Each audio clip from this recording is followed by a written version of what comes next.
il faut retenir des caractères. 1, le problème de la procréation. 2, le problème de l'oppression sexuelle du corps de la femme.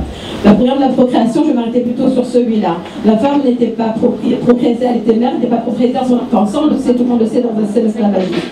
Mais on ne sait pas les violences qu'ont subies les femmes fait de leur option, surtout après la... Excusez-moi, ça c'est surtout après la fin de la traite négrière. Il fallait trouver de nouvelles main-d'œuvre et la femme, elle est devenue, dans le système esclavagiste, du système non genré, elle est devenue la procréatrice, la femme en tant que procréatrice dans ce système-là. L'oppression sexuelle. L'oppression sexuelle. Je ne reviendrai pas non plus sur la culture du viol, le viol à la fois subi par les femmes, par les hommes noirs, mais aussi par les propriétaires blancs et par les ouvriers, etc., les chefs sur les plantations. Au Brésil, par exemple, il y avait une culture du métissage. Aux États-Unis, il n'y avait pas de culture de métissage. C'est très lourd, vraiment je caricature, je vais au plus simple pour vous expliquer un petit peu la situation de la femme noire et pour vous dire combien elle était difficile, combien il est important que les historiens prennent en compte l'histoire de ces femmes-là, des femmes, parce que souvent l'histoire, comme je vous dis, les historiens ont oublié, c'est parce que là c'est axe femme noire dans cette histoire.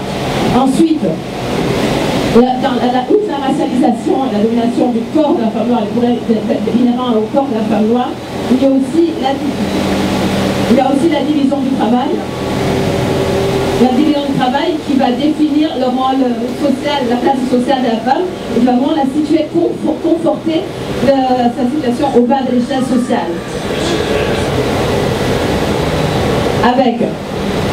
Alors la division du travail, on va faire en 3 points. Le travail des champs, le travail ouvrier, le travail domestique. Le travail des champs, c'était réservé avant 1809, avant l'affaire de la traite négrière. Donc c'était réservé surtout aux personnes venant d'Afrique et à d'autres, mais en priorité ceux-là. Le travail ouvrier à des personnes un petit peu plus...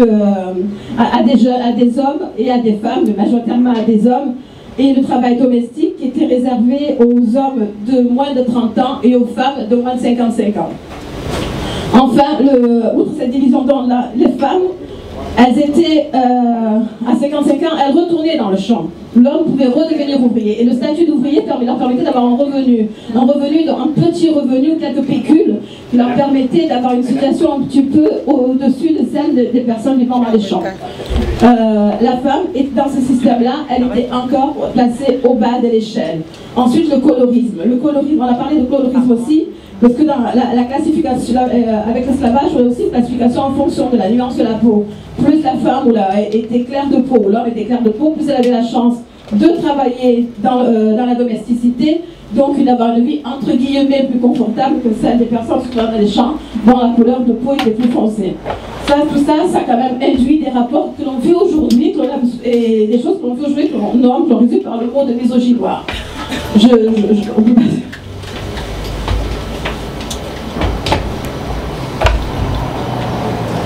Bon, on va passer sur cette phrase et on va arriver là. La genèse, donc, j'ai essayé de placer rapidement le cadre dans lequel vivaient les femmes noires à l'époque. Et là, les réactions face à cette situation qui était plutôt complexe. Avant 1865, je pris un seul personnage en référence, celui de Sojourner Truth, qui a écrit le discours sur l'intersectionnel, un discours très intersectionnel, même si dans les années 80, les féministes s'approprient ce terme intersectionnel, mais Sojourner Truth, dans sa démarche, dans son discours et dans son combat, était déjà intersectionnel, puisqu'elle travaillait à la fois sur la femme, sur 2 thèmes, l'abolition de l'esclavage et l'émancipation des femmes.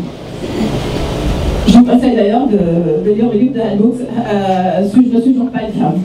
Ensuite, ce que je veux dire de Sojourner aussi, elle n'était pas la seule. Et ce sont les femmes qui prenaient la parole en public, qui étaient des oratrices et qui étaient écoutées. Elles ont travaillé un petit peu avec le premier mouvement féministe. Ce n'était plus le cas, Blanche.